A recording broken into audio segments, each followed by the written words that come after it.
Go down. No, those are Claire's paintings. Whose paintings are those, by the way? It's like the movies and the Disney show. And I just gotta tell you, I worked on that show every day for almost 3 years, and only once did I see that much skin on anybody, and it was this big, heavy-set grid who was bending over to get his hammer.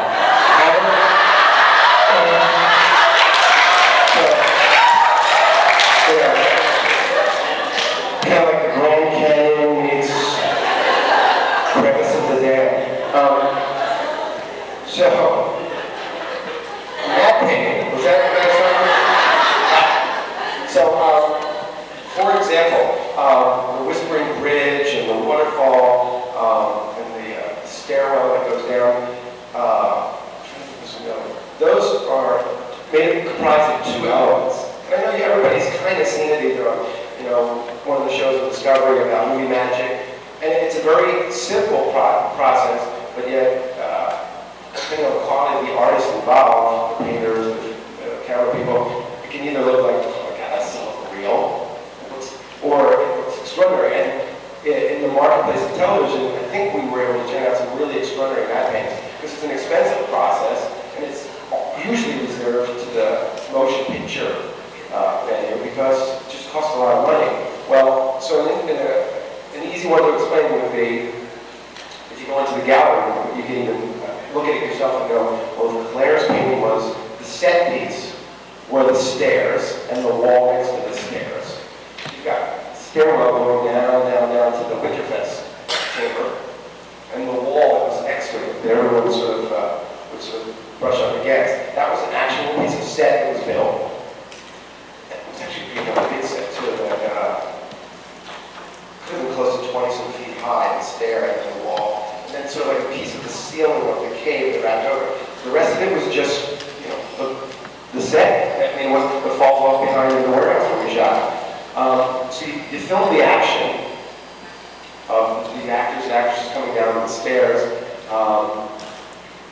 The same day, you also have the matte company or the effects company come in. Once you film all your close-up actions that you're going to cut into, and the effects people come in, and they take their cameras, the same mark where you put your camera for this wide shot, and the area where the actors and the actual piece of the set exists, they cover that part of the lens, literally with a piece of cardboard.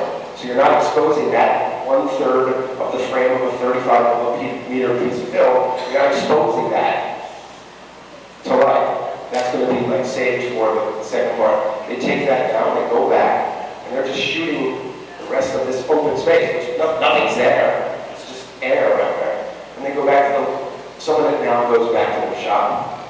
And with, in our case, it was John Mansbridge, he would sit with the matte company and say, well, this should look like this, and the dimension here. They would bring some ideas, some paintings, what they thought it looked like, and when it was all sort of decided that it would have this, and there would be a complex, there would be hot and cold running rats, and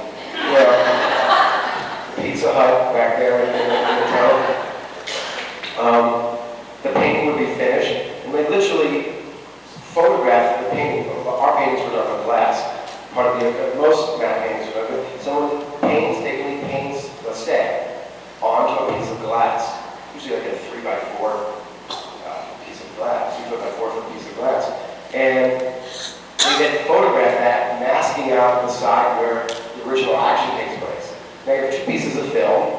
You've got this magical painting where there's space left open for us to insert the actors in the real environment, and you've got this other piece of film which is just the actors in the real stage environment and the mask. And literally just marry them in a bath process, just marrying 2 pieces of film. Like, you would take 2 negatives out of your camera and say, I want to have these 2 pieces like married together so both images are on the same photograph. It's that simple of a process.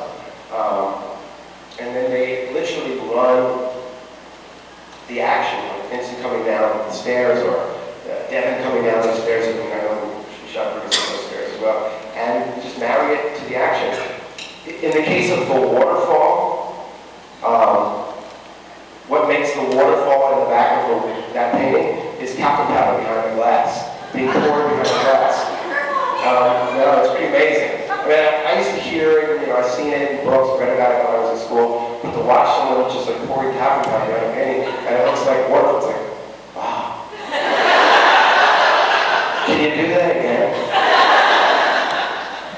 You know, and what masks that stuff, of course, is sound effects. You know, wind, water, you know, the whole environment around it really bring it all to life. These are really talented people. The people that we work with Sid Dutton and Bill, I can't remember Bill's last name, from Illusion Arts, and I always see their name. I see the name of the Batman, and I just saw the name recently or something. And they're really talented. They were just more so than just being talented artists that their company. These, especially Sid and Bill, they also got what was going on about Beauty and the Beast. It wasn't just facilitating for us some technology. They were really in tune with the essence of what we were doing, and that really just sort of transcended for us. Like, wow, these people were out there, but another company that did this every day for 100 other different motion pictures, and they just got it. They would go off on their own and do the work, and it would almost always be extraordinary. Like, wow, you just made our TV show, you know, gigantic. You know, they gave us all that depth and dimension, which you just don't have in a space like this. You just don't have room to put a waterfall. You know, pocket powder a baby right here. Get all over everybody. Terrible. There's a long answer to a very short question, I think. You're welcome. Does everybody understand that? It's neat. Sadly, there's I don't know of any museum, any sort of motion picture museum where you can actually go and just see that. I know there's a lot of science museums around the world. That would be a real neat thing to be able to show people. You know, it's a real matte painting, have the other film actually running behind you. You can see it, and the kind of things. They also use cotton and things for water and clouds. But you know, the guys at LucasArts, the men in I should say, at places like LucasArts, ILM, and all of these companies that have just spawned really since Doug Trumbull in 2001, where those type of effects have launched from the days of the Hercules movies. And so those technicians, those artists are really incredible. And every day, it just changes now with digital technology. I'm probably talking about an antique method of doing things, but it's really neat. It really, for myself, like I said, I've been around this for many, many years. Every time I see something like that, I go, wow, that is so cool. It's just so cool. I'm sure you all feel the same way. Anybody out there are wink at this point? Just kidding, just kidding.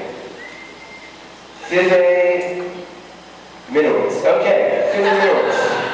Is there a Vive Minowitz in the room? Yes.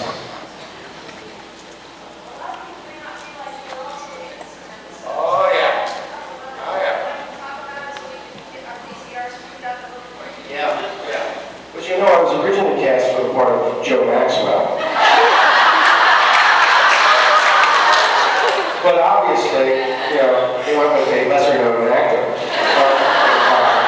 You know, financially strange and everything, wanted to keep things buttoned down. But, you know, well, prior to Beauty and the Beast, I gained notoriety outside of my mother's house in Philadelphia in Trading Places.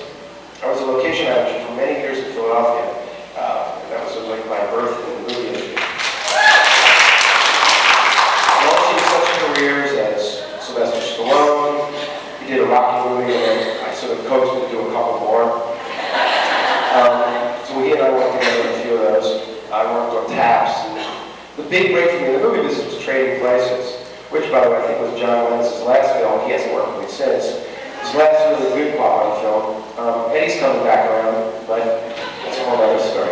And Trading Places, I was asked by the director to finally shut up or get in front of the camera and do it. So I said, yeah, all right, I'll do it. So I'm in a couple scenes of Trading Places in the beginning of the movie when Aykroyd